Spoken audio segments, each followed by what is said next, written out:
So just to start off with, obviously a lot of DEI talk has come from the executive order that Trump placed in January, and then specifically with his funding freeze for K through 12 schools, obviously all throughout the nation. I just want to know how Corvallis was affected and how you guys have been dealing with that as a whole.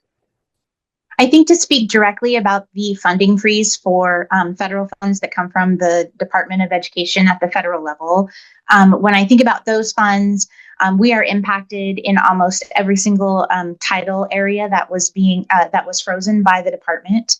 We are very fortunate that one of the titles, which is called Title 4B, was actually released on July 18th. So we'll be able to use those funds. Those funds are pretty critical to us because we offer after school programming at at 3 of our Title I schools in the district. And that after school programming is free for families. Our children are there getting reading intervention and math intervention. They're also learning social skills and getting a free meal after school. So knowing that those funds are back in play is very important for us. Other of those title funds that were frozen are important to us because they help us to train or use as professional development funds for our teachers. And professional development for our teachers in the last few years has focused a lot on how we deliver math instruction. So that will be impacted with the freezing of those funds. Absolutely. And then obviously one of, again, the big talks is DEI, and there's specifically within these funds that are frozen in these specific programs, DEI is specifically being affected. I just want to know, like, to the Corvallis School District, what does DEI mean? You know, what is your guys' definition of it? How do you see it implemented into your district and programs? In Corvallis, it's about equity and inclusion. And we've been about equity and inclusion for several years now. It's part of who we are. It's ingrained in the education that we provide to our students. We have a racial educational equity policy that was passed by our school board several years ago that is focused on ensuring that our educational systems are looking at all students, including students of color. And making sure that their education is in no way hampered by the fact that they are students of color. We have a non-discrimination on the basis of gender identity policy. This is not unusual. There's districts around the state that have the same policy. Ours is very thorough in the rights that we provide to our students who are gender nonconforming, who are transgender, etc.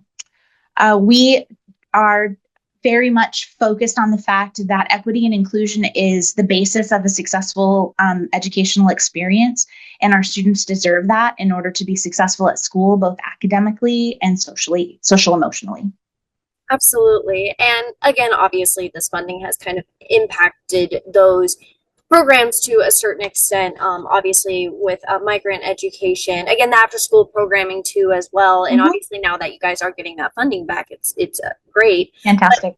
But I want just to know, like, how has this specifically, you know, one, the executive order, two, these funds being frozen, how is this affecting your DEI programs in particular? We don't necessarily have DEI programs. Everything that we're doing in education when it comes to kindergarten education all the way into our 12th graders taking AP classes and career technical education classes, equity inclusion, it's baked into all of that work. So there's not really a particular program that would go away because of that. What would happen is we would see impacts in several aspects of the education we provide all of our students, as well as how we work with our families. So we definitely would see, we would have some loss, and we would have to prioritize what is key and most important to ensuring that our students continue to succeed. That's where we're going to have to take a look.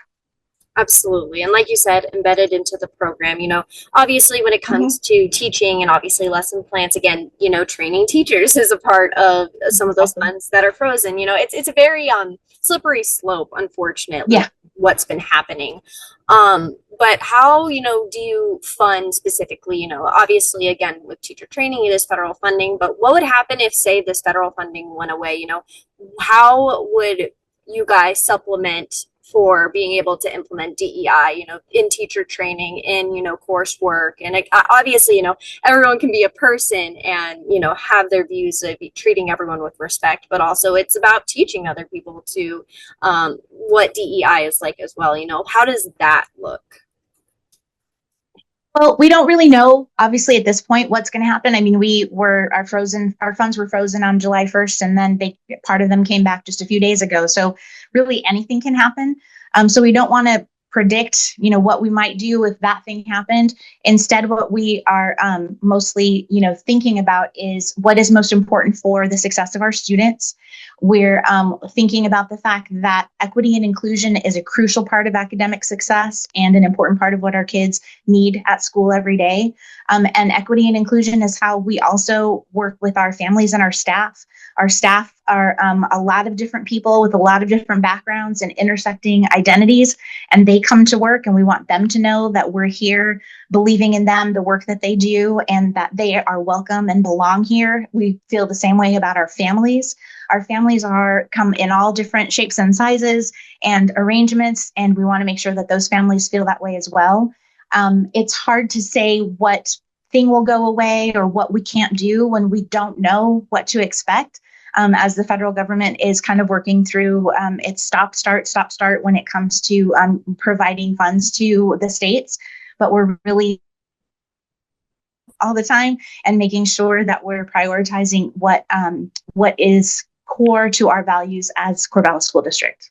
Absolutely. And this is kind of answered within your answer, but what I kind of want to give like a scenario, a two different way scenario where, what would you say to the parents that are seeing everything that's going on with the federal government? It's not just K through 12, it's almost everything that's losing funding right now. And it's been a lot. And what would you say to a parent that's like very obviously nervous going, what's going to happen? Like, just answering the question of, is DEI going away? What is Corvallis School District doing? I know you answered it to a certain extent, but with this point of view in mind. I think what we've been telling our parents all along with budget insecurity is that we continue to prioritize students and education. Academic is our number one thing. We're here for our kids and our families. And we are, regardless of what happens at the federal level, at the state level, we're going to make sure to prioritize our families and our students in this school district. And what that looks like, I couldn't tell you at this point. That's a prediction and a speculation that we're not ready, to have to tackle.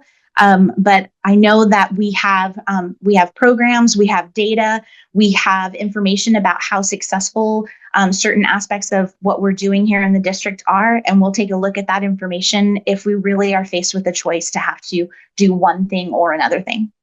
Absolutely. And then coming from a different mindset of a parent that thinks that, we see that there are people that think like this because obviously with what Trump's doing, there's a mindset of, DEI isn't important. It doesn't need to be included. We should be focusing on other things. What would you say to those families that are pushing back from this?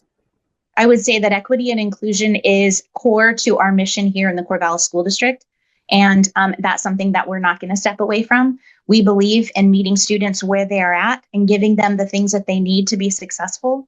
And we believe that our students belong in the schools that are in their neighborhood, and we'll make every effort to ensure that they can attend school there and have success there. Amazing. And kind of one final question, just kind of circling back to you, like you said, the programs, teachers, again, just implementing within itself diversity, equity, inclusion, how are we seeing that in a classroom, walking in, how can you sit there and like identify DEI? How would you, describe it to someone that, maybe doesn't even really know what it means and stands for? It means that a student walks into a classroom and feels like they're welcome and they belong there. And a teacher greets them in a way that the teacher knows the student appreciates. It means that students can see themselves in the books that they're reading, in the pictures on the wall, in the conversations that are taking place. At a high school level, it means that I am learning in all of my classrooms about all kinds of different aspects of whichever subject area I am in. I'm looking at it from multiple perspectives. So it can mean a lot of different things in a lot of different places. It's not a one particular thing. It's, again, ingrained in all that we're doing. Amazing. Well, I think that is all of the questions that I have. If there's anything you want to add about the subject at all, anything about Corvallis School District as a whole with this? I think great things are happening in the Corvallis School District. I'm a proud employee of the Corvallis School District. My children attended here. This is a wonderful place to be and to go to school. And we are focused on the success of our students and ensuring that they continue to have a place where they know they belong and they're welcome and they're going to learn and grow as young people.